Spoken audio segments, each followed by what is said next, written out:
This episode is brought to you by Boulay. Now, for those of you who operate within the search fund ecosystem, you probably already know that Boulay is the standard when it comes to quality of earnings reports, tax, and audit services. But for those of you who are newer to the community, consider this.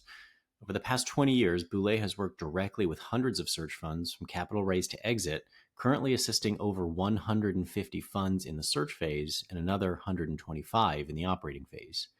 They work with searchers across the entirety of the ETA journey, from issuing K1s to your investors during the search phase, all the way through to helping prepare your books for an exit at the conclusion of the operating phase. They are the industry leader in performing financial due diligence and creating Q of E reports that your investors can rely on. They provide a full suite of tax services, both for your search fund and for the acquired company.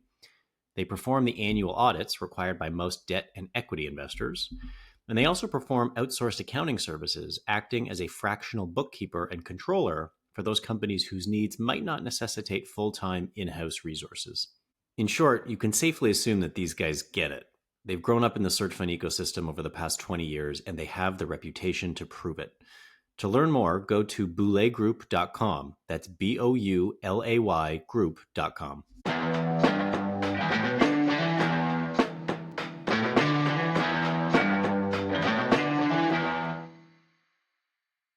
Hello, everybody, and welcome to another episode of In the Trenches. I am your host, as always, Steve Davidkos.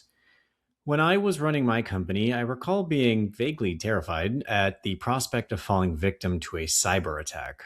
Not only did the threat seem more likely with each year that passed, but also felt like its potential impact grew as we acquired more customers, hired new employees, and put more of our internal systems online. Today, in 2026, you probably don't need to look terribly far to read about both the frequency and the seriousness of cyber attacks on both individuals and on small businesses. Because of how, unfortunately, common these attacks have become, and because of how difficult they can be to understand if not properly explained at the appropriate level of detail, I thought it would be worthwhile to dedicate an entire episode to what I will refer to as Cybersecurity 101 for small businesses. To help me with all of this, I was joined by Kip Boyle, a security expert with 25 years of experience in cybersecurity and IT risk management for organizations in insurance, financial services, technology, military, and logistics, among others. Prior to his current role as a consultant and fractional chief information security officer for small businesses, Kip spent many years as the Chief Information Security Officer at PEMCO Insurance and has also served as the Chief Security Officer of a transaction processing business and an IT services provider to financial institutions. In our discussion today, among many other topics, we will cover the most common cyber vulnerabilities for small businesses, the minimum viable cybersecurity stack for small businesses, how to build out these types of internal capabilities if you don't have IT leadership or even an IT employee, when outsourcing to a separate company is a good idea and when it isn't, whether the growth of AI tools is a net positive or a net negative for small business cybersecurity, the role that cyber insurance should play in an overall protection plan, and much, much more. But before we dive into any of that, allow me to conclude with my usual reminder that I am an active investor in search funds and the companies that they acquire through our firm, Mineola Search Partners, which is now investing out of its recently launched second fund. So if you're looking to raise a search fund yourself, or if you have an equity gap, I'd welcome the opportunity to speak with you. But for now, I hope you enjoyed today's conversation with Kip Boyle.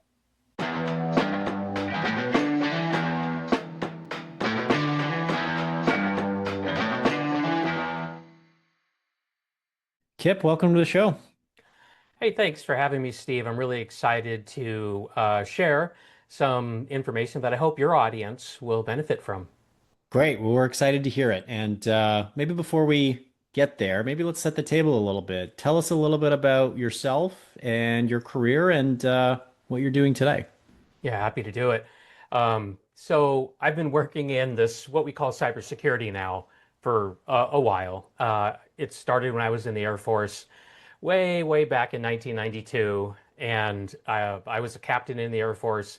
I worked on some top secret weapons development programs. And so that's how I learned how to do data security and system security. It was required in order for me to go to work every day to open the big door to the vault and, kind of step into that.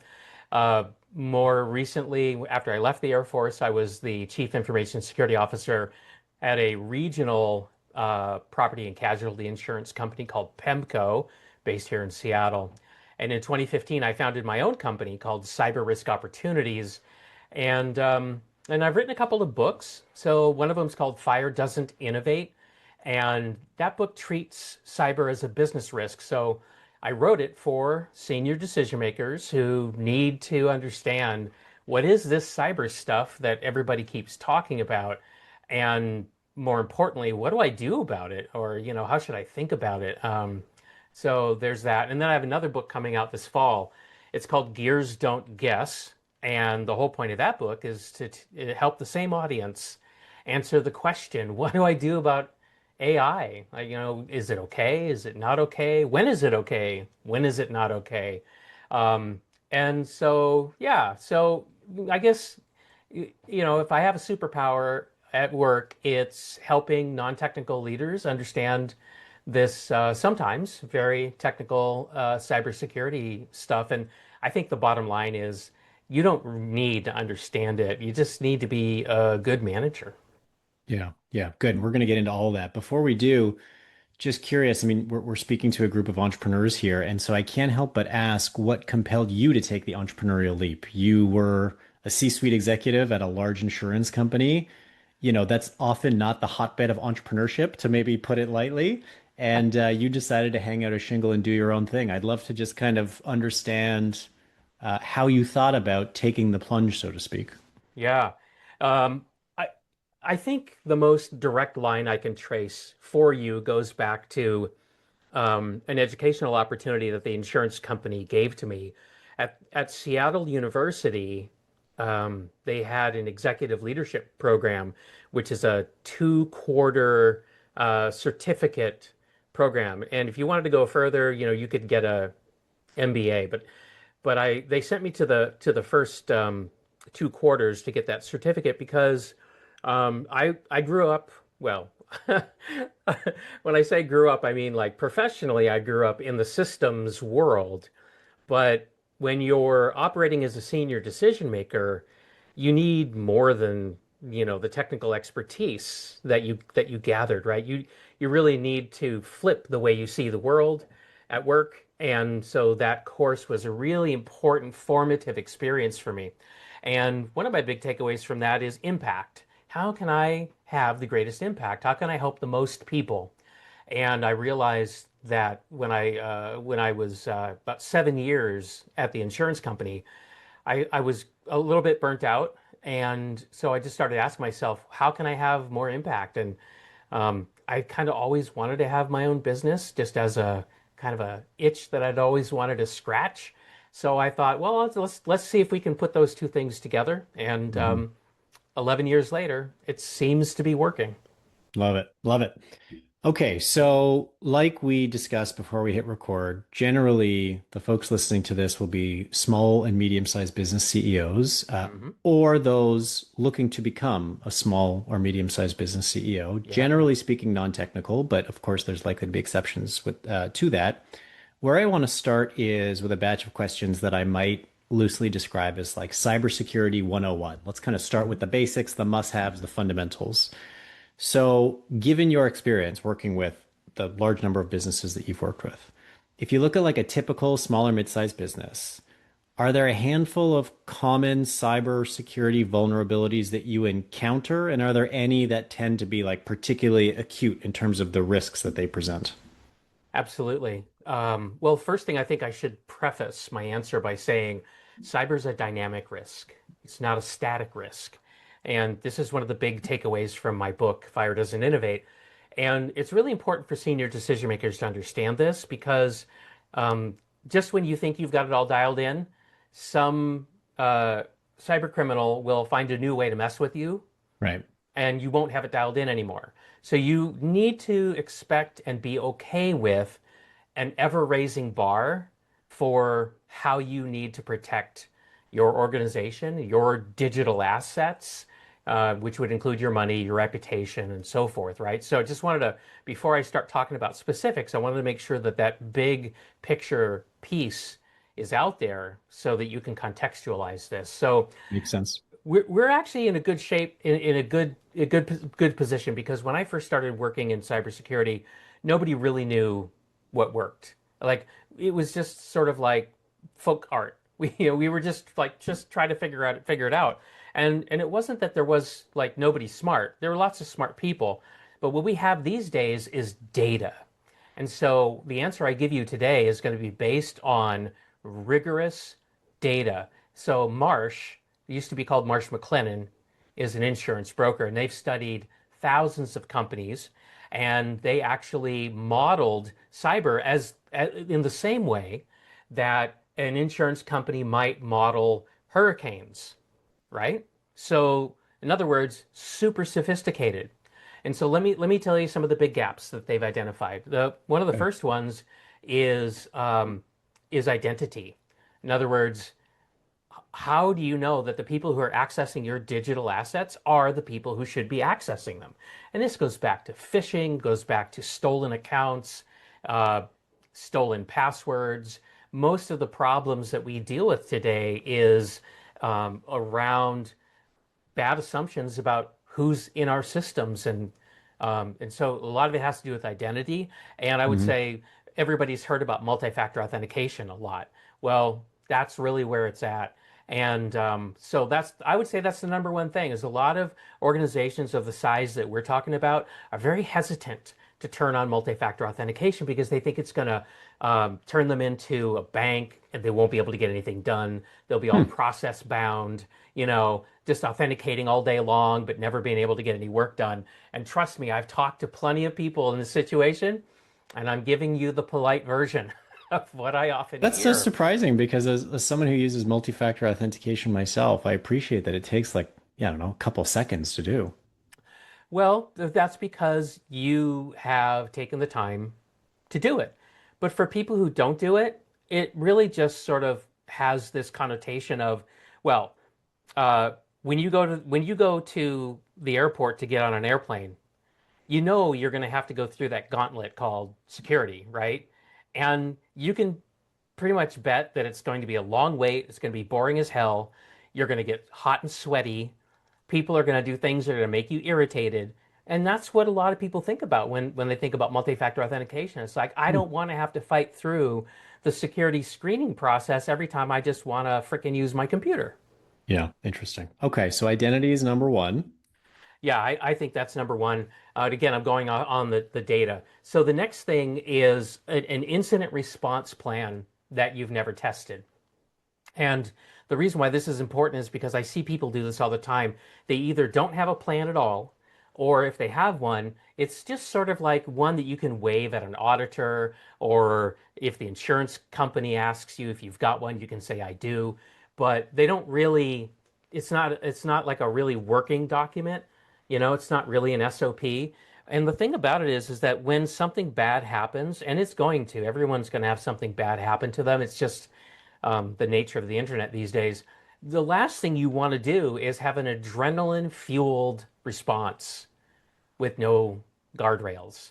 That's where a Sure. lot of people actually make the situation, which is already pretty bad, even worse because they're just flailing around. They've never dealt with this before. They've never even thought about it, and all of a sudden they have to try to deal with it. And if your listeners would like a real world example of this, there was a study that was published. No, it wasn't a study. It was kind of like a case. They interviewed the CEO of a business called United Structures of America, and because that company got hacked out of business, like they went bankrupt. It was a mid-sized company, about 200 employees. They made steel buildings, and this CEO was just fearless the way he debriefed what happened to them to this Wall Street Journal reporter, and I can't recommend that enough, and I'd be happy to give you the URL. So if anybody in your audience would like to check that out later, Sure. it's very easy to see yourself when you read this interview, right, about what you need to do. Hmm. Interesting. Okay, so identity number one, lack of policy or plan or formal Yeah, a response is response number plan. two. What are some of the Yeah. other big ones that stand out? Another big one would be everybody's the administrator of their own computer. And that just kind of like makes sense because then they can sort of like, fix whatever's wrong. If something doesn't go right, they can just get in there and fix it themselves.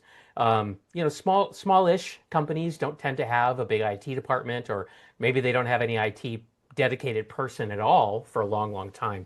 Yeah. So you would think like, yeah, people are just going to self-help their way through IT problems. But the problem with that is the people who are attacking us, if they can get a hold of our account by stealing our identity, well, then they can do whatever they want, right? So it's like it's a very thin door between an outsider and an insider.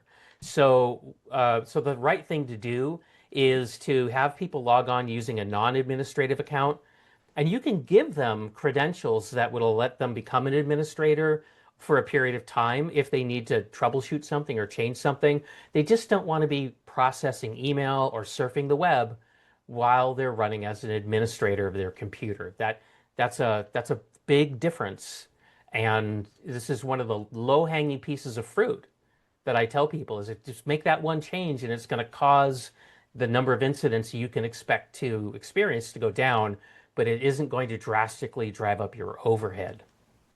Got it. Got it. Okay. I do have a follow-up, but I want to Mhm. make sure that we go through your entire list of these kind of common vulnerabilities. If there's anything else to add.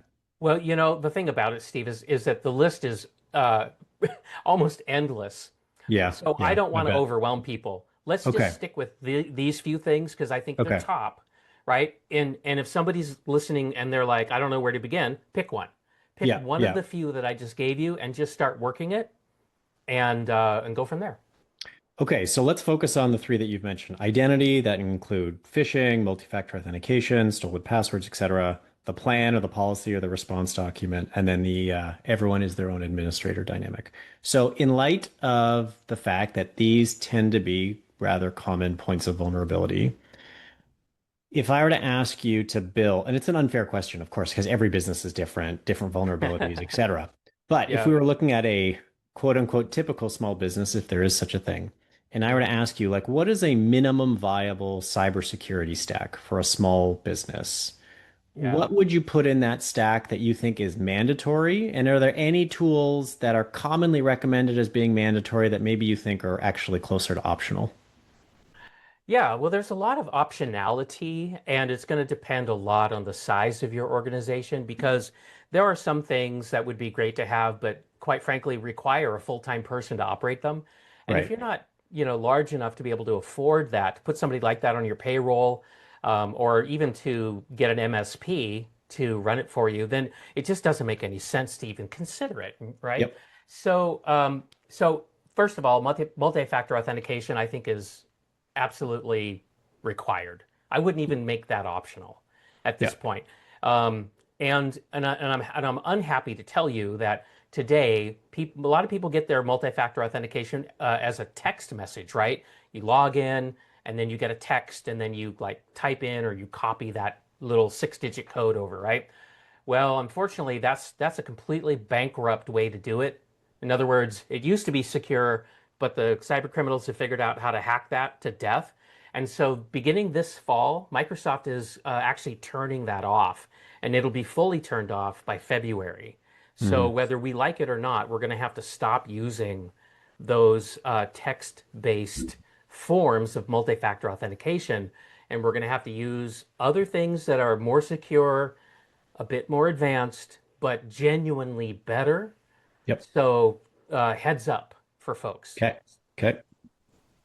So that's one thing. The other thing is you want to have some kind of a endpoint detection and response package. So for people who've been doing, in the working world for a long time, like me, you probably remember a day when you could just buy a subscription to the Norton Antivirus or to McAfee, right? You put that on your computer, and then it would just sort of handle it. It would just sort of handle everything, and you really didn't have to deal with it. Maybe once a year again, you'd renew that subscription, or maybe nothing would happen. You'd be like, I'm not throwing money at that again, right? Nothing's happened, and so. But if that's kind of your headspace right now, that's actually not the way you should be thinking about it anymore. You need a more advanced program that's not just going to do antivirus, but it's actually going to be able to find malicious code that's never been seen before by your antivirus software, your anti-malware software is was kind of what I'm Hmm. talking about. A lot of different labels that you can put on this, but endpoint detection and response is what you really want to get. And there's an easy way to get that, actually. If you're in the Microsoft 365 ecosystem, you want to use Microsoft Defender or Windows Defender, that product. And depending on what license level you're at, you may already qualify to have it for free. You just need to Mm. turn it on, and Okay. it's actually very good. I mean, I know that people who've been in the working world for a long time might think, that a Windows security product is kind of a, you know, uh, that doesn't make sense. But Windows and Microsoft have gotten so much better at securing their tech stack that it's actually flipped, and it's actually the better choice now. Okay. Okay, so we have multi-factor authentication turned on. We have this endpoint Endpoint, detection system yeah. provided by Microsoft or other. Are there other vendors that you would recommend outside of Microsoft? Actually, I wouldn't. At this stage of our overall technology evolution, Microsoft is like top three, has been Okay. top three, and given that it's the price point's very, very good, and don't forget too, it's being published by the same company that builds Windows, so they deeply understand how to have an antivirus or an endpoint detection response system that doesn't crash your machine all the time. Yeah. That can be a problem with these third-party packages because they didn't build Windows and they don't deeply understand it sometimes as well as Yeah. the maker does. So, are there other ones? Yes. I wouldn't start with them though. I would only go to them if you had a very specific reason. Okay. Anything else you'd put in this minimum viable stack? Yeah, I would. Make sure that you're getting email filtering. And not just sort of like spam filtering, right? But like you want the kind of email filtering that is going to be heavy duty, and and again, you can get this if you're in the Microsoft ecosystem, you can get it from them.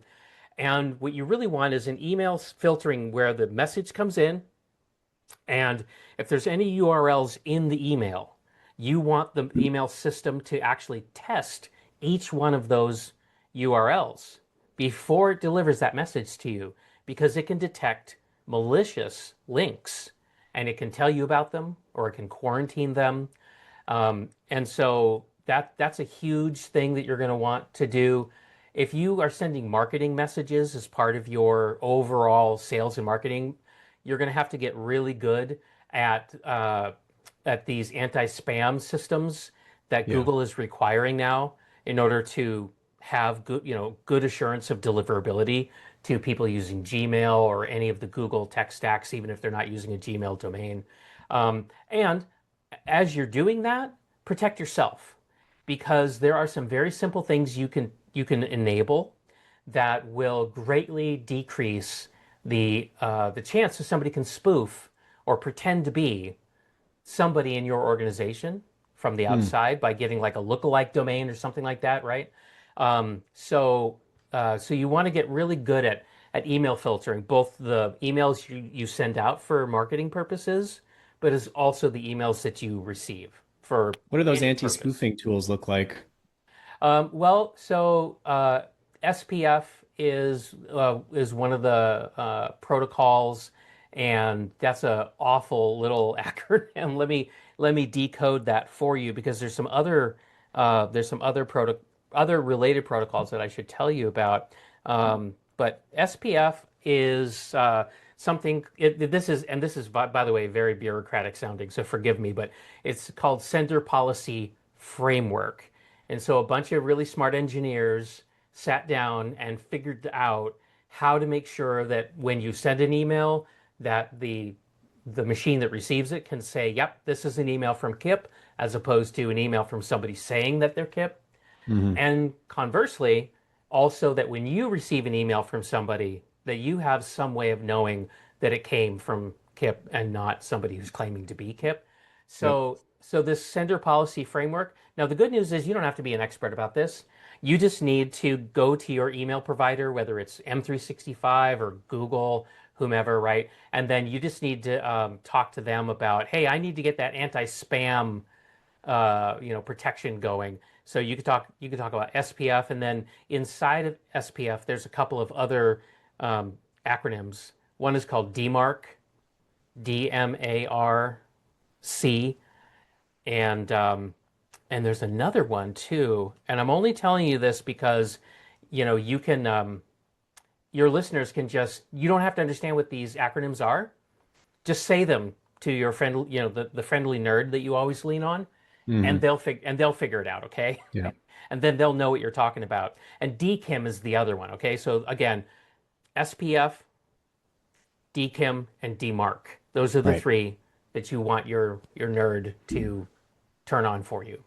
Those who have had email deliverability issues are unfortunately likely all too familiar with those three acronyms. Yeah, but they probably are only thinking about it in terms of outbound, right? Like Yes. I want deliverability for the messages that I send. And that's why I want to make the point that if that's an issue that you're paying attention to, well, it's just a little extra effort and you can protect yourself. Yeah. Yeah. Yeah. Okay, keep going. If there is more to include in this minimum Yeah, viable just a stack. couple of just a couple more things. Sure. You need good data backup. Yeah. Good data backup, okay? Good data backup will save you. It will absolutely save you. If you read that Wall Street Journal article that I talked about with United Structures of America, where they went bankrupt, that's a huge theme that the CEO talks about. They had spent uh, tens of thousands of dollars on a good data backup system. It was installed, all the lights blinked. It seemed like everything was doing what it was supposed to do, but they got ransomware attacked. They said, no problem, we'll just restore from backup. But it turns out their backup system was never configured correctly. And so their tapes and all their systems were empty. Yikes. So it was awful, right? And that's because they never tested it. So you need good data backup, but you also need to test it to make sure that when you need it the most, it will actually help you. Hmm. Okay? So Hmm. again, I don't want to overwhelm people. So let's stop there. Okay. And if you don't know what to do, I've just given you what, four things that you can start with.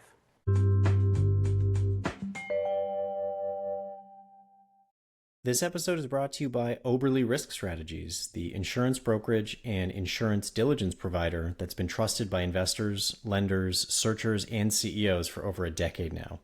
The company is led by August Felker, himself a two-time searcher within both the funded and the self-funded models. He personally runs Oberly's dedicated search fund practice that works with searchers across the entire diligence, purchase, and post-close process. Their diligence offering, which is completely free, by the way, will assess your target company's insurance program and will summarize any potential coverage gaps, the pro forma insurance pricing, and any changes needed for closing or shortly thereafter. In 9 out of every 10 client engagements, they're able to either reduce spend or improve coverage, all in such a way that the searcher or CEO can focus on other things while Oberly handles all things insurance for them. Oberly has serviced over 900 customers across a decade of operation and has an NPS score that puts them at the very top of their industry. But don't take my word for it. Click on the hyperlink located within today's episode description, and we will gladly put you in touch with as many happy Oberly customers as you'd like. So let's talk about this idea of overwhelm because I'm guessing that, well, I'm not guessing, I know with a reasonable degree of certainty that most CEOs listening to this either don't have an IT department, or if they do, they don't have an IT leader. It's more like individual contributors kind of configuring new users and new hires and that kind of thing. Yeah, Um, maybe a part-time contractor. Something like that, right? And so I'm putting myself in the shoes of a small business CEO listening to this who is Yep, drowning in all sorts of other business problems, and they hear all these things that you're saying that sound like they're in another language, and they yep, feel very daunted at the prospect of implementing this stack by themselves. So like maybe just speak to that person. What would you say to that person who's feeling all of yeah, that right now? yeah. Well, the first thing is, hey, guess what? I'm a small business owner too, right? So we're in our 12th year, but I have 8 people that report to me, and we have customers all over the world. So that's the first thing you need to understand is I'm a small business owner, and I totally understand what you're saying. Even though I get all of these acronyms and I understand the ones and the zeros, I also understand what it's like to be trying to find product market fit, right? Yeah. How can I offer something that people will actually want to buy from me? If I can't figure that out, then none of the other risks I'm facing are really that important, right? None of the stuff Kip's talking about makes any difference if you can't, as a business owner, set up a reliable system for generating revenue. So if that's where you're at right now as a business owner, that's really what's most important. Really don't get sidetracked on all this cyber stuff because the last thing you want is a very, very secure system that isn't bringing in any revenue, Hmm. right? So cyber's just a risk that you have to deal with, but sometimes you have risks that are facing you that are way more existential, and Hmm. those have to be sorted out. So, um, so does that make sense? First of all, before I, go any further with this Yeah. explanation? Yep. Okay. Now, assuming that you don't have an existential risk facing you, okay, well, now you've got potentially some bandwidth for dealing with this. All right. And and you probably should get some help. Not because you can't do it necessarily. I'm not suggesting if you that if you wanted to sit down and learn it, you couldn't. You probably can. However, as a small business owner, I know that a huge part of what makes my success possible is delegation. I have to get work done through other people. If I try to do everything myself, I'm going to burn out. I'm I'm going to probably lose my family, you know? So I've got to get really good at having other people get stuff done.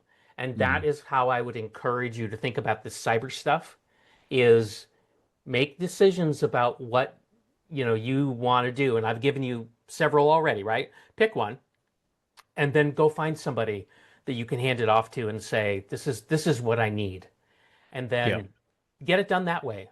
And then that way you can go back to dealing with the things that only you can deal with. So that brings to mind the question of outsourcing, and we're going to get there. But Hmm. before we get there, um, there is a temptation, I think, an understandable one, to like throw software and technology at this problem. Hmm. So spend a lot of money and a lot of time on software and technology to kind of protect Yeah. against this risk. But I wonder if you can kind of make the opposite case. Like, can you explain a line of thinking or a situation in which throwing money and throwing technology at this problem is actually not the right thing to do? And the reason why I ask that is Hmm. because, in my very, very limited understanding of all of this, I think the most common entry point into an organization is a human clicking on something that they shouldn't be clicking on, and that doesn't seem like a technology problem. It seems like a human an awareness problem. So I just wonder if you can just riff on this idea of actually, in some cases, throwing software and technology is actually the wrong thing to do. Yeah. If you ever want a different career, you should call me because what you just said is completely consistent with our messaging about cyber as a business risk. Okay, so if in any business risk, let's say you've got a sales issue that you're trying to work through. Let's say you sell in a foreign currency and you've got to hedge. You got to do something to kind of smooth out the changes in if exchange rates, whatever it is. You're generally not going to just throw technology at these things. You're going Hmm. to come at it more smartly. You're going to say, all right, I need to have a process. I need to know when to buy currency on the foreign exchange, when not to, or right, whatever my approach is, right? So you have to have a smart approach. You need to set limits. Uh, so there's a lot that you need to do that has nothing to do with technology at all. Now, Yeah. you do still need to include some technology in there, right? Because you want alerting, you want to know when your currency exposures exceed thresholds. And the best way to do that is set alerts or watch a dashboard or what have you. And so, cyber, I want you to think about it in the same way. It's about how can I bring as many of the resources that I already have at my disposal to bear on this problem. So you're going to want to train your folks, right? So that's the people dimension. You're going to want to set policy where you're going to want to tell somebody like, hey, if you're going to be on my team, you have to have MFA. There's no discussion. It's table stakes, right? Mhm. You're going to want to, of course, have a good tech stack, which we discussed. You don't want to go out and buy an obsolete product and think it's going to cover you. And you also don't want to buy the most necessarily the most expensive thing out there and figure that, okay, that's an easy button, right? I bought the most expensive thing. I should be fine. That's not how it works in my Yeah. experience. So I absolutely am affirming this idea that it's not just a tech problem that you throw tech and money at. That's not going to get you what you need these Yeah. days. Necessary, but not sufficient, sounds like. Yeah, you have to allocate some budget, but yeah, don't use it as an easy button or as some kind of substitute for not really digging into this a bit. Okay. So before we get to the idea of like a managed service provider, because Hmm. I think that's kind of a business model that many folks listening to this might understand, though it's okay if you don't, and we'll explain what that is. Yeah, You mentioned the concept of, hey, you're a busy CEO, you're doing a whole bunch of other stuff that isn't related to IT security. Lean on somebody else. So that yeah, somebody else could be like a fractional chief information security officer. It could hmm, be a full-time in-house hire. yep, It could be a managed service provider. It could be a yes, consultant. Could be any of these things. yeah. Um, Could be at your nephew. Yeah, it could be the smart teenager down the street, right? Yeah, At the highest level, like how does someone think about which option is most appropriate for them? Because I can, kind of put myself in the shoes of someone listening to this saying, "Hey, great, I understand that someone else should be doing it, but like yeah, who should it be? Full-time, part-time, in-house, outsourced? right. Like how should they think about that at the highest level?" Right. Okay, so uh, I would encourage them to think about it in the way they would think about any business function that they need in order to do well. Okay, so that could be anything from lead generation to marketing, communications. Maybe you've got some subcontractors that help you do order fulfillment. Doesn't matter, whatever it is. Mhm. I want you to think about it in that way.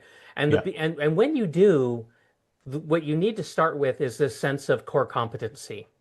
So if you're a tech company, then you might say, I need this in house because people see us as a tech company and we really can't afford to be seen as incompetent tech people. So I'm going to bring this in house. yeah.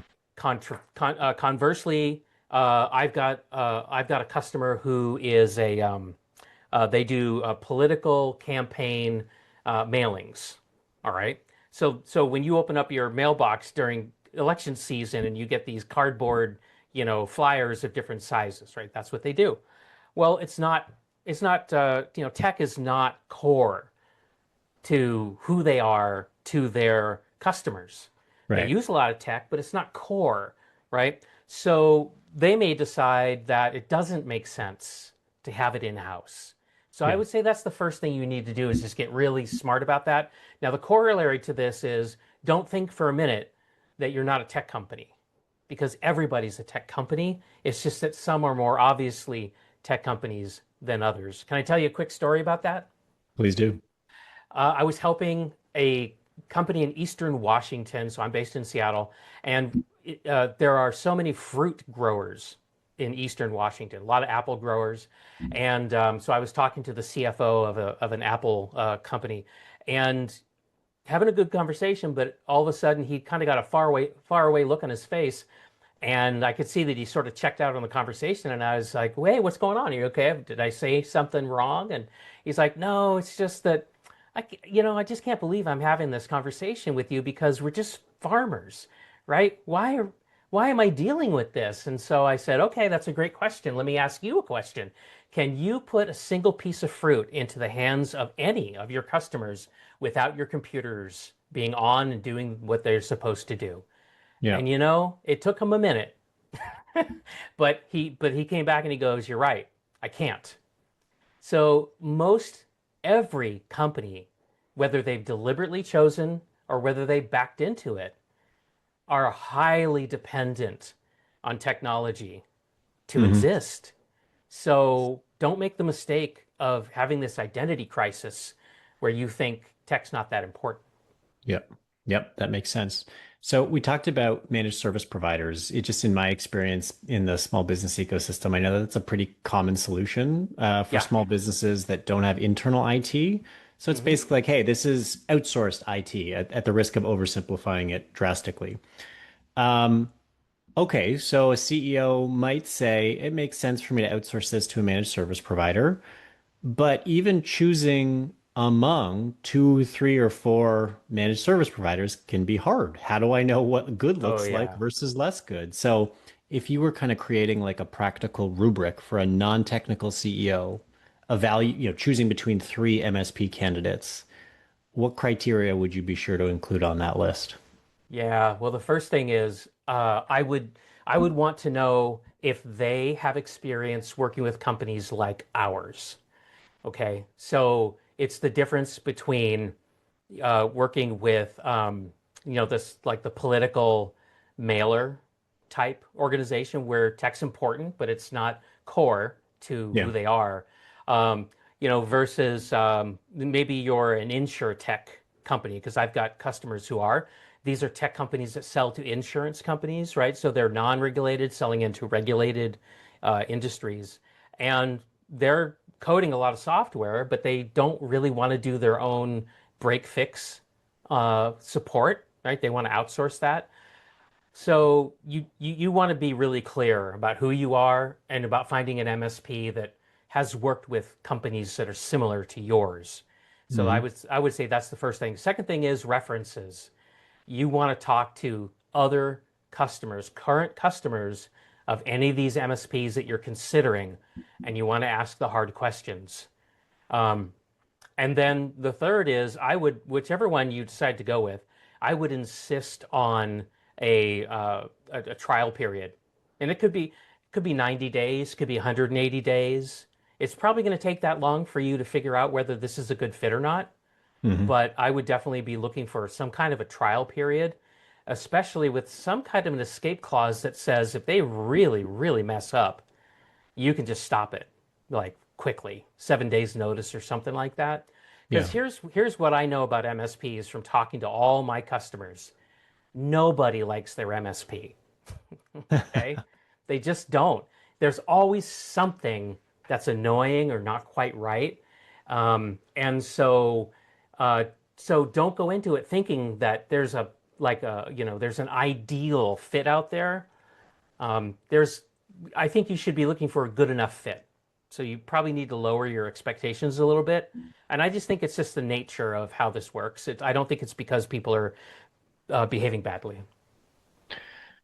So when a company outsources something to a third party, Hmm. often they grow out of that thing. So, for Yeah. example, let's say I launched a new business and I outsourced my bookkeeping, right? And at that point in my company's life cycle, that made perfect sense. Hmm. But then X years later, I have way more customers, way more invoices, way more receivables, and I kind of graduated out of an outsourced bookkeeping function and I just need it in-house. Is Right. there a similar chain of logic with IT and cybersecurity? Is there a point at which you Hmm. look at your MSP and just say, gosh, this made sense 5 years ago, but I've just kind of grown out of my decision to outsource? Absolutely. The answer is yes. And I like your example because it makes the point that I think is important, which is a growing company is going to outgrow systems constantly. Yeah. It could be your CRM. It could be your email service provider. Maybe QuickBooks Online was just fine, but now all of a sudden your financial burden is so tremendous that you do have to go to a bookkeeper. Yeah. And then eventually, you need to raise money, and now you need like a controller, a CFO. But maybe you can't put that person on your team on a full-time basis because it just, it's like, nah, can't afford it, and there's not full-time work for that. I need somebody who's going to advise me and sort of help me, but not join the team and become my full delegate. Yeah. So for IT, there's absolutely the same thing. And so you're going to want to look at like a fractional chief technology officer would be one way you could go, or a fractional CIO would be another possibility. Mm. Um, Depending on your situation, a fractional chief information security officer like me might make a lot of sense because I have to know not only how to secure systems, but I have to understand how they work, which means that, I have been asked to be the virtual or the fractional CTO slash fractional CISO. Hmm. Sometimes you can put those two hats on the same person, and it can work for a while. But yeah, to answer your question, that does come up, and those are some of the thoughts I have about how you can deal with it. So no conversation in 2026 would be complete without discussing AI. So that's where I'd like to go next. Sure. And I'd just be curious, maybe a bit of a two-part question. I'd just be curious how your life has changed Hmm. most significantly in 2026 versus, let's say, 2022 before the kind of tsunami of AI hit. So that would be kind of part Yeah. A. How has your life changed most significantly? And also the risk landscape for small business owners. How has that changed over the past, let's say, 4 years or so? Yeah. Um, Boy, so so much to talk about there. But I promise I'm not going to launch into jargon-filled, answers. So that's not what I do. Um, well, to answer your first question, so when ChatGPT launched in the end of 2022, I thought, wow, this is like just so interesting to me. I knew something about AI. I knew something about generative AI, but more kind of in an academic sense. And I thought, man, to be able to play with this would be really cool. So I've been a daily user of generative AI almost from the beginning of ChatGPT's public existence, and so it's made a tremendous impact on me, both in my personal life and also at work. So, at work, the way that I see it is AI is a wonderful augmentation tool, right? So, in other words, I don't see generative AI as replacing people, although that's clearly something a lot of folks talk about, right? In the popular media, you hear about this all the time. But that's not the way I see it. I think that just like electronic spreadsheets. Okay, so Excel, Microsoft Excel. Well, before electronic spreadsheets were available, we had spreadsheets, but they were giant walls with lines on them, and people standing there with grease pencils writing numbers into the different cells. Okay, Hmm. so we still use spreadsheets, but now that they're electronic, they can do so much more than they could have ever have done when they were grease pencil driven on a wall, right? And that's how I think about AI is now I can use artificial intelligence to get it to do the stuff that it's absolutely great at, text processing, image processing, for example. But it has to be paired with a human because the human being has to have judgment because right now AI doesn't have good judgment. I tell people all the time that right now and for the foreseeable future, generative AI should be thought of as an overeager intern. Have you ever worked with a young person who just Yes. like they just want to make you happy, Yeah. right? They're like, I deserve to be here. I'm gonna just kill myself. I had somebody else say the other day that if that doesn't resonate with you, you should think about it as like a golden retriever, right? Just like Yeah. I'll do anything to make you happy, and along the way, I'll tip over the lamp and, chew on something that you wish I Yeah. hadn't chewed on. But, by golly, I'm all for you. And so that's I think how I've been treating AI. And as a result, I've been able to use it in my daily work. And I think that these days, myself and my team, we're producing higher quality work than we did before, and we're doing it faster than we did before. And so we've seen productivity go up, but we've also seen quality go up. because of the way, the way that we use it. Um, so it's made a big difference in business. And in my personal life, I've used it a little bit too. I'll give you an example. We wanted to start cooking meals that we could refrigerate for the week, right? People do this all the time, batch cooking, but I didn't Hmm. know anything. I was just awful in the kitchen, just generally didn't feel competent. But I thought maybe this is a good case for AI. So I asked my wife. I was like, give me some recipes that that you think we should make, and she did. And I put those recipes into AI, and I said, I want to batch cook this food. How do I do that? And every week for the past 6 months, I go to it and I say, these are the meals I want to eat this week. How can I make them in the least amount of time while still having decent meals? And it scales the recipes for the numbers of servings that I want. It'll make substitutions, like I got to stay away from gluten, but not everybody in my family does. And it Hmm. knows how to recommend substitutes that will not compromise on the quality of the meal, but still remove the allergen. Yep. Uh, it's been wonderful. As a family, we've been able to now do something that everybody likes the food that we're making, and so it's a win. I wonder, in terms of the risk landscape for small businesses, if I was an optimist, I would say that AI is a net positive for cybersecurity because the tools, more sophisticated detection tools, remediation Hmm. tools, etc. And if I were a pessimist, I'd say it's a net negative because there's more sophisticated tools for deception and attacks and social engineering and all that kind of stuff.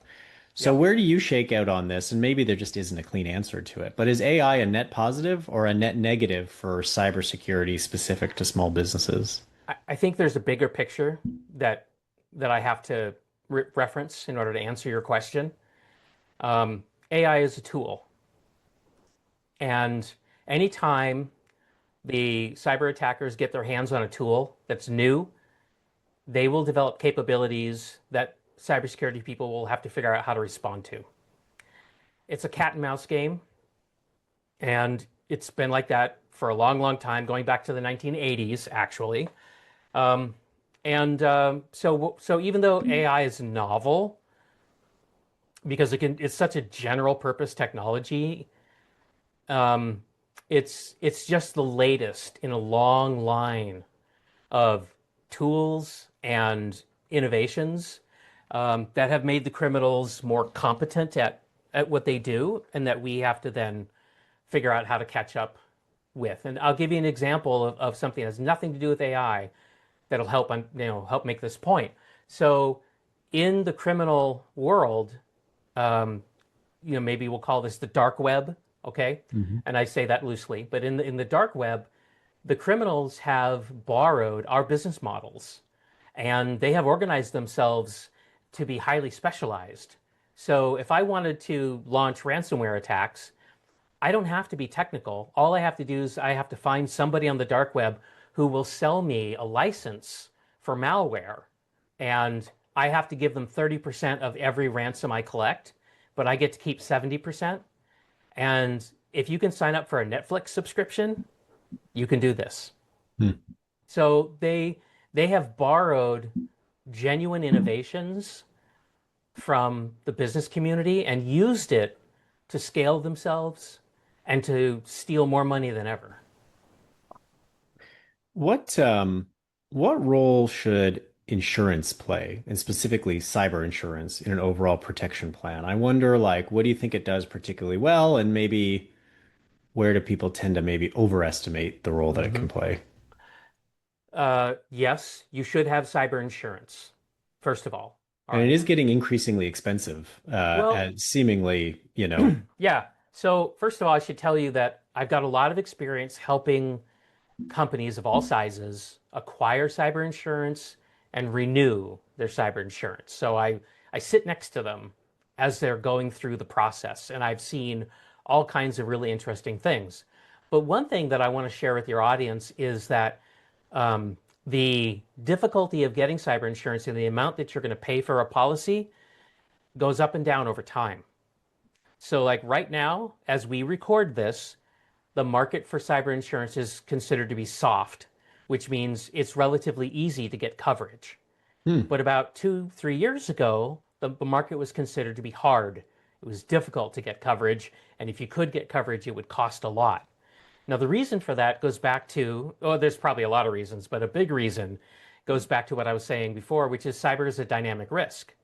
So when the insurance companies get all this data about who's getting hacked and they crunch it up and they figure out, oh, okay, well, everyone's getting hacked because MFA has become weak and we need to up our game. So they require everybody to up their game and their losses go down. And then the cyber criminals innovate and that control isn't as effective anymore and their losses start to go up again. So they go, we got to crank this down again. And so you get this porpoising effect. Hmm. And so just that's something you need to be aware of. Just because cyber insurance is hard to get today, doesn't mean it's going to be hard to get next year and that it won't become hard to get again. So how do you deal with this? You have to go get a broker who specializes in cyber liability insurance. In other words, whoever you're buying your E&O policy from today, or your general liability or whatever, may not be the best person to Hmm. help you choose a cyber product because cyber is non-standard. Every carrier out there is offering a different policy with different subjectivities, different exclusions, different retention rates. It's very, very difficult to compare them. But if you get a broker, an independent broker, they can make it apples to apples and help make sure that you get great coverage for the right price. Among your stable of advisors as a searcher and CEO, your legal team has to be among the most important. If your experience is anything like my own, you're likely to find that your relationship with your legal advisor will span at least a decade and will touch on every single aspect of the journey, from creating your first legal entity to issuing your first LOI, all the way through to due diligence, acquisition, day-to-day legal questions that will arise during your tenure as the CEO, and finally through to the sale of your company. For these reasons, who you partner with isn't something to take lightly. This is why I'm thrilled to be partnering with Kilpatrick, a law firm that is continuing to build upon a foundation that was created over 160 years ago. The firm has more than 650 attorneys across 22 offices worldwide, with clients ranging from startups and search funds to more than 1/3 of the Fortune 50. Kilpatrick is very active within the middle market, having closed more than $3.5 billion in transactions in 2025 alone. The firm has a dedicated search fund team who works with searchers across the entire lifecycle of the journey, from inception through to acquisition through to exit. When you work with a Kilpatrick search fund attorney, you'll have the confidence of working with someone who has seen it and done it many times before. To learn more, go to ktslaw.com/ETA and tell them that you're a listener of In the Trenches.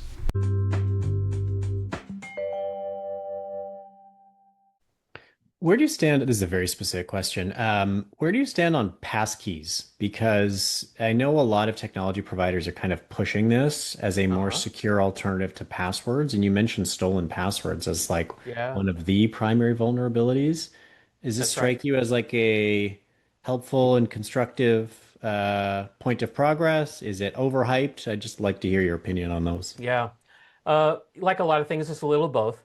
So first of all, we have to get really clear on what a passkey is because I think there's some confusion about that. Yes. So some people are under the opinion that if I just put my email address into a web form and I click log in and then I get a code by email and then I copy that code and I put that into the web form and then I get in. Well, some people are saying, well, that's a passkey because I don't have a password and, you know, that's how I get in. Well, that's not a passkey in the way that you are, I think, trying to use Yeah. that term. A Yes. passkey, a genuine one, involves encryption, and it's way more sophisticated than just, hey, I'm going to send you an email with a 6-digit code, which is just another form of like getting it by a text message, right? Except there's no password anymore on the website. So in a way, they've sort of co-opted this idea of a passkey to get rid of passwords, but it's nowhere near as strong as a genuine passkey in the way that that we're trying to talk about it. So that's the hype. That's kind Hmm. of the misunderstanding of it. But passkeys and the way that we're trying to talk about it are very, very good. I really support them. There's a lot of different types of passkeys, and I won't unpack this fully, but I'll just simply say a passkey could actually be a physical key that you plug into your computer in the USB port. It can also be a key that you can tap on your phone, like you would when you're using Apple Pay or Android Pay to buy something where you do tap to pay. So passkeys, and there's other versions of them, but real passkeys, I think, are a great innovation. The Hmm. problem right now with real passkeys, though, is interoperability. In other words, if I use a passkey for my Google login, how do I know that's going to work at my bank? And if it does work at my bank while I'm sitting at my computer at home, can I use it with my iPhone and my Android to get to the same bank account? And that's not sorted out yet. Yeah. So we have to be really careful about using passkeys and making assumptions about all the places that they will work because I'm not seeing high levels of interoperability yet. Let's get back to like the kind of human side because again, a CEO can throw a lot of money and a lot of time and a lot of technology at this problem, but if some employee doesn't take it seriously and flippantly clicks on something that they shouldn't be clicking on, that in and of itself is a very meaningful point of vulnerability. So I'm curious in like the companies that you've worked with, what are some Mhm. of the best ways that you've seen leaders train the employee base on good cybersecurity hygiene and really communicate its importance Yeah. and the importance of those employees to stay vigilant? So the underlying success factor, no matter how you do it, is clear to me. Tone at the top. So if you're the business owner, or let's say you've hired a CEO, whatever, that person has to talk the talk and walk the talk. If they don't, nobody will take them seriously, or at least not enough people will take them seriously. All right. So that's the first thing is that if you're the owner and you're like MFA for everybody except me, it isn't going to work because Hmm. that's just human nature. People are not going to inconvenience themselves if you are not willing to get into that inconvenience yourself. So you've got to walk your talk. If you don't do that, you're going to get uneven results no matter what you try. But let's Hmm. say you're good with that. Let's say, okay, Kip, I can do that. I can turn on MFA and I'll do all the stuff that I ask my folks to do. Great. Here's step number two, critical success factor, psychological safety. And what I mean by that is if somebody clicks on something they shouldn't have clicked on, they have to feel like I can tell somebody that I made a mistake and they Hmm. don't have to worry about getting disciplined or fired because Right. they made a mistake. I've worked in many organizations that were perceived to be one mistake types of workplaces, and I've seen a lot of stuff get covered over because people were afraid to say that they had made a mistake, Yeah, that makes and sense. then that results in a lot of damage. That makes sense. What about like so I know ongoing training is a thing. So I can't remember. I think the tool is called Know Before. Maybe I'm making that up.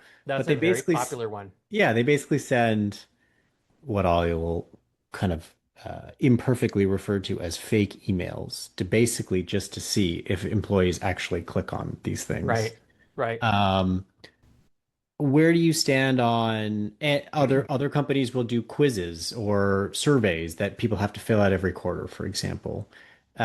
Where do you stand on the usefulness of those types of things as tools? I see, first of all, they have a lot of potential, okay?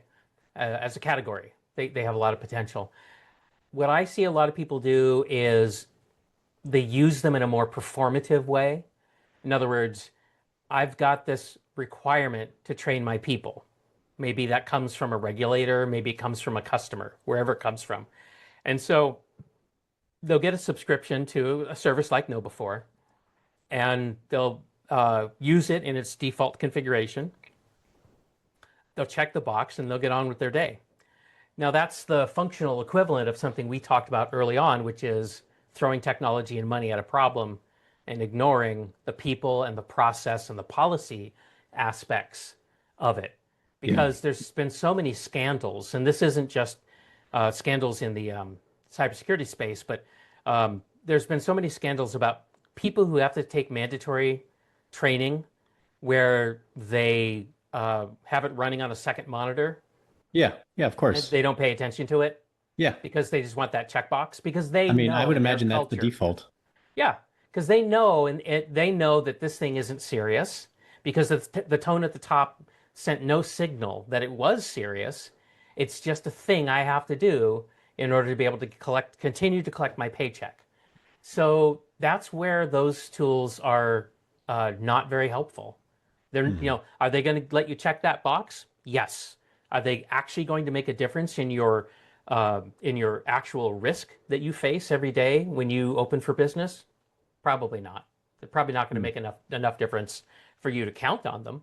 So I think that's where people use them incorrectly. Where you want to use ongoing training or testing or that sort of thing is you want to do it with full disclosure and you want to make it as meaningful as possible. And let me give you a couple of examples of what I'm saying.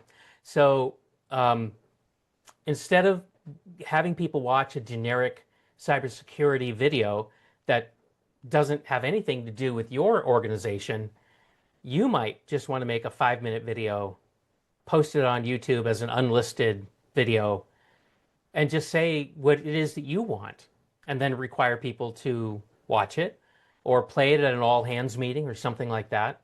That's going to have more effect on your folks doing the right thing than just about anything else I can suggest to you. Mhm. So that's one thing.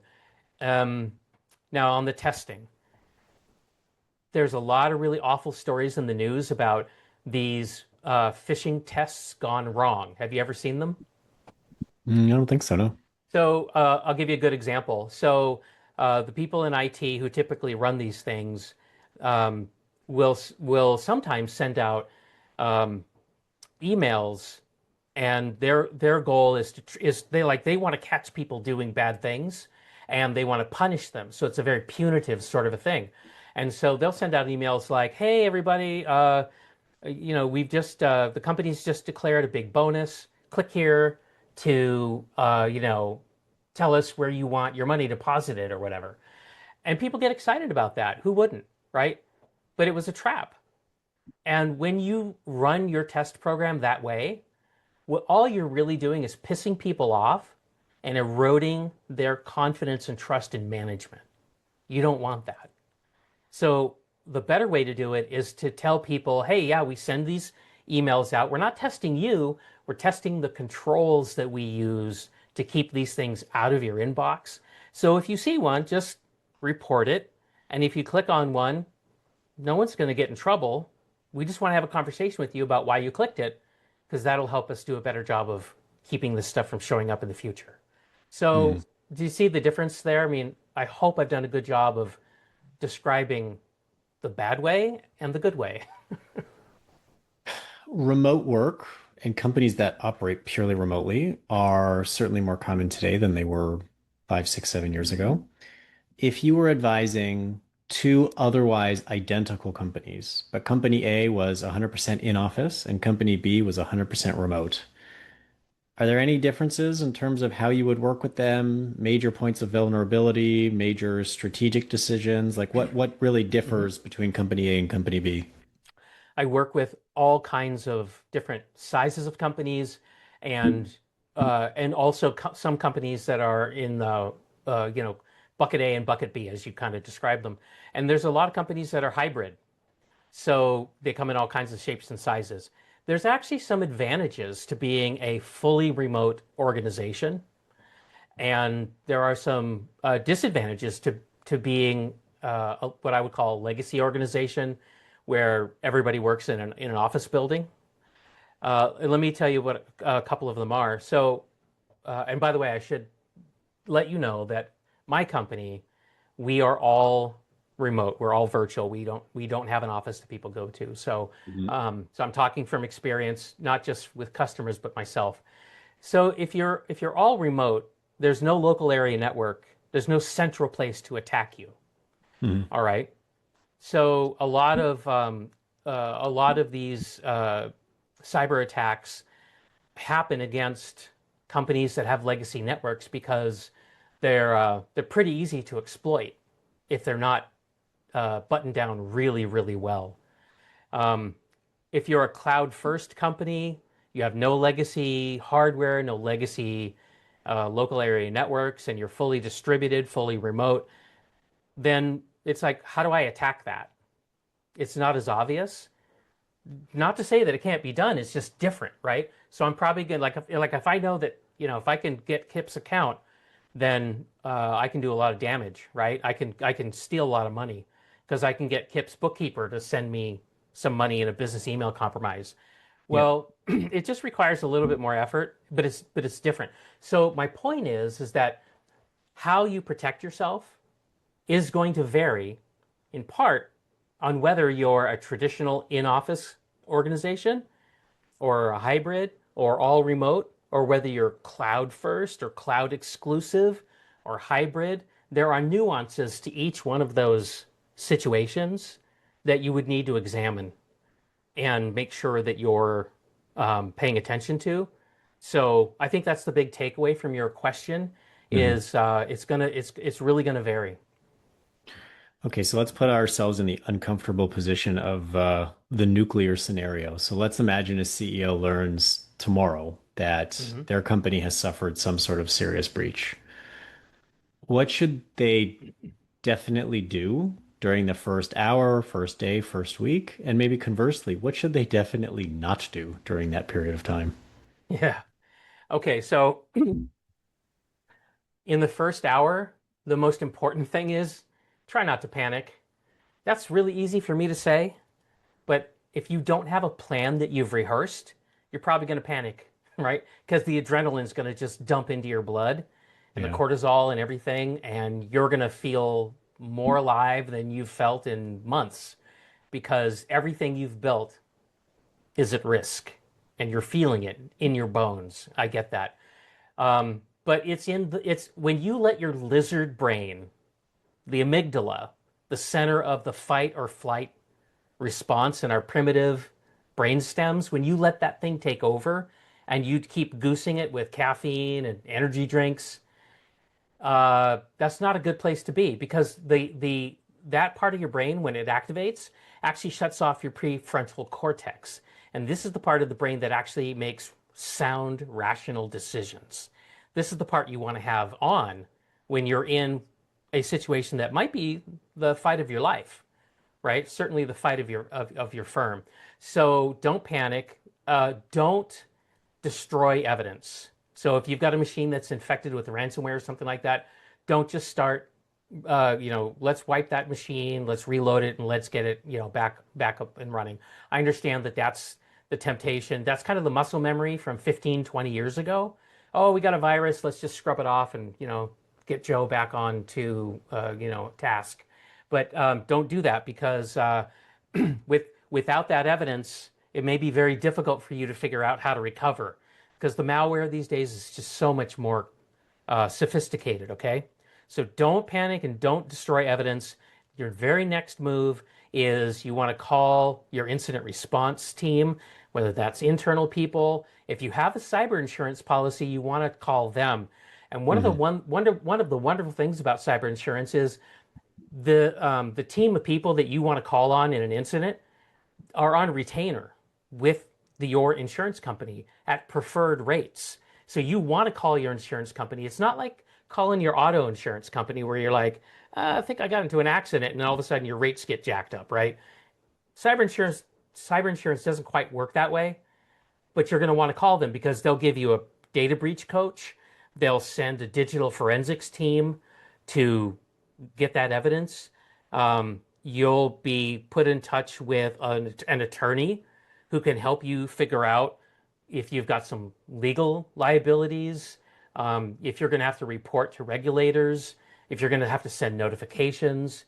Now, my more sophisticated customers have outside counsel on retainer because when they call me and say, we think we've been hacked, I can work through the outside attorney, and all the work we do becomes attorney-client privileged, which means that if the records ever get requested because there's a lawsuit or a regulator is going to do an investigation on you, then those records are privileged, and you don't have to just hand them right over. So that's a very good place for you to be. And then let the insurance company help you. Let them guide you through this first hour when you're probably panicking, and let them help you. So those are the first hour things. Now, there's some kind of like other things you should do on that day. There's some mistakes other mistakes that are kind of common. But before I go there, Steve, I'll just say, any questions about this preliminary stuff? I think that's a great place to start. So, our first day, we have resisted the temptation to panic. We have contacted our insurance provider. We have not wiped evidence, so to Right. speak. Um, and let's say like the proverbial lights are still on. The sky has not fallen on the first day. So now we're on day two, three, four, five. What is Or you best might just be in practice? the afternoon of the first day, depending Yeah, on when you or find that. out. Maybe it feels like day five, but it's actually hour Yeah. five. Yeah, Um, exactly. what do those next couple of days look like from a best practice standpoint?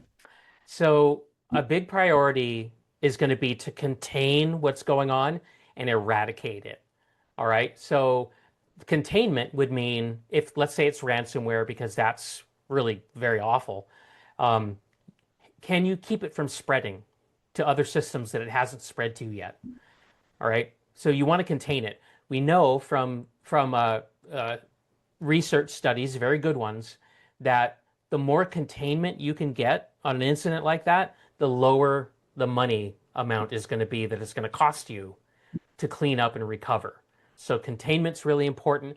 Eradication is next. You want to get whoever's attacking you, you want them out of your systems, because if you think they're out but they're not really out, you're going to rebuild and they're still going to be in there. And just when you think you're going to emerge from this nightmare, they can pop you again and you'll be right back in it. So nobody wants that to happen. Hmm.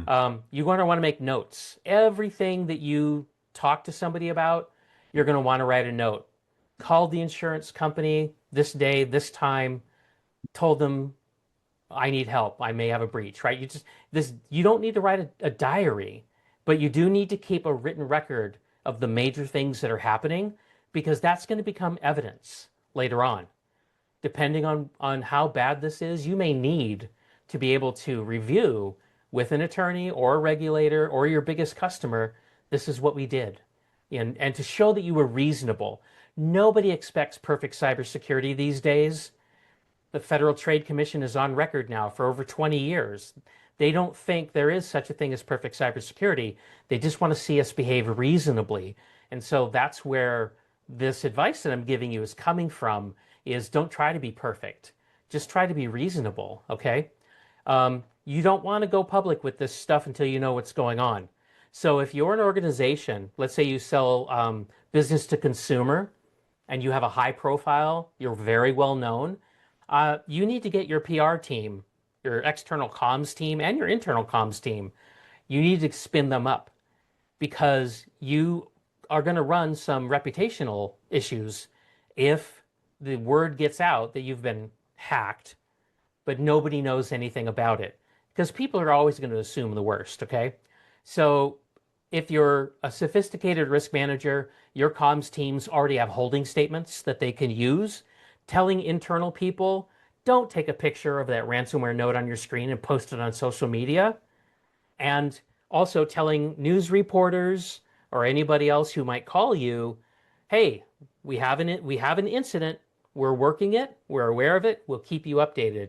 So it's really important that, depending on, again, on your profile, make sure you control those comms and make sure you're saying what you need to say, when you need to say it.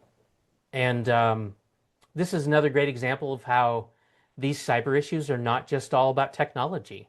Notice Right. that I just told you about, you know, good public relations plays a key role when you face an existential threat like a ransomware attack that shuts you down completely. Hmm. That's what the scenario for United Structures of America. That's what they were in. That Wall Street Journal article that I mentioned when we first started talking. Um, so anyway, so those are some other things that you're going to want to deal with right away. And then when the digital forensics people show up and the support team show up from your insurance carrier, make sure that you're following the instructions because they're going to be more um, clinical about it than you can probably be. So you need to trust them as much as you can and follow their Hmm. advice. Hmm. Let me take you into a hypothetical, but ultimately extremely realistic scenario, especially for the folks Sure. listening to this. So let's say that you were planning to buy a small business Hmm. and everything's checking out. You like the product, you like the market, you like the team. You're otherwise very happy and very excited. However, you've noticed the company has little to no IT strategy, no team, no documentation, and cybersecurity just feels like a real hole. There haven't been attacks in the past, but there's really nothing there to prevent one in the future. As a potential acquirer of this, how do you think about that? Is that a deal killer? Is that a big value creation opportunity? Is it somewhere in the middle? How would you think about a situation like that? Well, the first thing that I recommend somebody in that situation is if you've ever bought a home for your personal residence, there's some conceptual similarity. All right. Okay. So if you buy real estate sight unseen in a frothy market, right, where you're concerned about getting outbidded, you're going to skip things like the whole house inspection and you don't know what you're going to get. You've bought it, hooray, but do you have a cracked foundation? Are there termites in the walls? Are the beams, the joists in your roof rotted out and ready to crumble? You haven't checked all that stuff out. Maybe you looked at the photos, maybe you walked through it once and you smelled the fresh paint. This is what you need to think about when you're going to purchase a company because bad cybersecurity problems can hide like a cracked foundation, like termites, Hmm. like rotted joists, because you don't see them when you're just in there shaking hands and looking at the books. So you Hmm. have to do your due diligence and you have to really get in there and you have to maybe even do some testing to find out if there is anything hiding in that company's infrastructure. And I wouldn't be surprised if there was because let me give you an example. This is something we see all the time. A business email compromise, which is where, for example, um, somebody intercepts a purchase request or an invoice and changes the bank account information. You pay it, but you've Hmm. accidentally sent all this money to the attacker's bank account, right? You've lost it. Those attacks don't happen uh, on a purely opportunistic basis. Typically, you've been surveilled. They've conducted reconnaissance on you for days, weeks, or months, depending on how big of a target you are. And often what they'll do is they'll sneak into your systems, they'll install virtual devices. So in other words, when you connect your iPhone or your Android to Microsoft 365 so that you can see your email on your device, your physical device, they'll do that with pretend virtual devices, and then they'll reroute your email so that they can send and receive email in your name without you knowing it, Hmm. right? And that's very difficult to detect. And if you're buying an organization where that kind of a attack is going on during the acquisition process, you could end up owning that after you become the owner. In other words, Hmm. the trap might be sprung right after you take ownership, even though the attack has been in process for several weeks before that ownership changed. Hmm. Hmm. So many of the businesses that we buy are run by their original founders. And in many cases, the founders have run these businesses for 10, 20, 30 years. Hmm. One of the practical implications of that is that these owners are often in their 60s or 70s. And you know, an owner would be forgiven who is in her 70s for not investing in the bleeding edge of cybersecurity, right? Hmm. So if you look at a company and it basically has nothing, right? As the new owner, are you focusing on kind of the basic cybersecurity stack that we talked about at the beginning, like getting MFA in, getting an antivirus in, getting an endpoint detection system in? Like, is that how you're spending your first couple of days, weeks, or months from an IT security perspective? I think so. If you're not a sophisticated buyer and you don't know what else to do, but you've decided to make it a priority because cyber risk can be existential, right? Again, United Structures of America is kind of my poster child Yep. for a company that got cyber attacked and went out of business. If you have that awareness, yes, those are the things that I think you should be focusing on right away, is making sure that those basic capabilities are in place and Yep. testing to make sure that they actually work. Yep. hmm hmm Kip, as we look to land the plane here, I'd be curious to ask you the question that I often try to conclude with, and that is, what is the most meaningful lesson that you've learned in your life across any domain of your life over the Hmm. past 12 months? I there's a book that I've recently read. It was a little earlier this year. And I read a lot of books. I love learning from other people's mistakes if I can, Yep. um, or other people's research. You know, they spent a lot of time. Anyway, there's a book and it's called, I think it's called 10x is easier than 2x, Oh, something yeah. like Is that that. Dan Harris? I think it's Dan Sullivan. Dan Sullivan. Dan Sullivan. That's what I meant to say. Yep. Yeah. And he has a co-author, Benjamin Hardy. Yep. Yeah. Um, and it really changes the way I think about um, how I go about accomplishing my goals. And just to give sort of like a thumbnail sketch of what I learned. Um, so the title, right? 10x is easier than 2x. Well, 2x thinking in this book is I'm just going to grind harder than anyone else at everything that I think I need to do to be successful. And hmm you know, if you're an entrepreneur, you know, you just look around and you're like, I'm just going to grind out this stuff and just be better. But 10x thinking is different. It's more thoughtful. It's sitting back and saying, you know, I think the answer is not 2x thinking where I'm grinding everything. I think there's a few key bets that I need to make hmm and go all in on them. And if I'm wise and I've chosen the right, you know, the right critical success factors, I'm going to just drop the rest of them because I can out earn my way from all these other little fires that are maybe, you know, coming up because I'm not paying too much attention to that. A good example would be, you know, I'm so busy trying to get um, my next product dialed in so that I can get product market fit as soon as possible. I'm so busy with that that I forgot to file my quarterly excise tax. hmm Who cares? Pay the penalty and keep going, Yeah. right?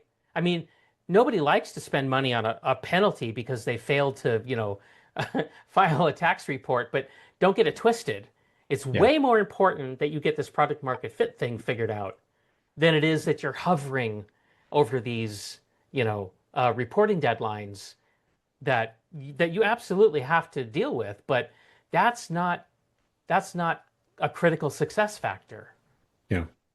So Yeah. I hope that my attempt to explain, you know, my takeaway from it makes Yeah. sense. No, the small number of things that actually matter is something that is very relevant both for myself and for those listening. Speaking of those listening, Kip, knowing who you are speaking to, anything left unsaid from today's conversation? Any asks, any questions, any offers, anything that you want our audience to leave with? Yeah, yeah, absolutely. So, um, I told you that I have a book. It's called Fire Doesn't Innovate, and I would love to offer your audience, everybody in your audience, a free PDF version of my book. Wonderful. And so I'll share with you, Steve, the URL, and you can place it in the show notes. Yes. And I would be pleased to share that with anybody who'd like to retrieve it. And if you have any questions about anything in there, you're welcome to just send me an email, and I would be glad to talk with you about it. I go to market as an educator, all right? So that means I really like talking to people who are interested in this space and sharing what I know. Um, it's a very complicated sort of a thing, but Yeah. remember at the top of the show I said I'm in business because I want to make impact, right? I want to help other people move the needle, and I think it's completely wrong that criminals from other parts of the world can reach into our economy and steal our legacy from us. If Hmm. you're building a business as a legacy for your family, or you're building a business because, you want to serve your customers, it's morally wrong to get attacked by a cyber criminal. I think it's an awful thing that's happening, and I want to be part of the answer. I want to be part of the solution. I want to protect what people are working so hard to build. So I Yeah. would love to Yeah. talk with anybody. Well, what a great place to leave it, and what a generous offer that we will indeed include in the show notes.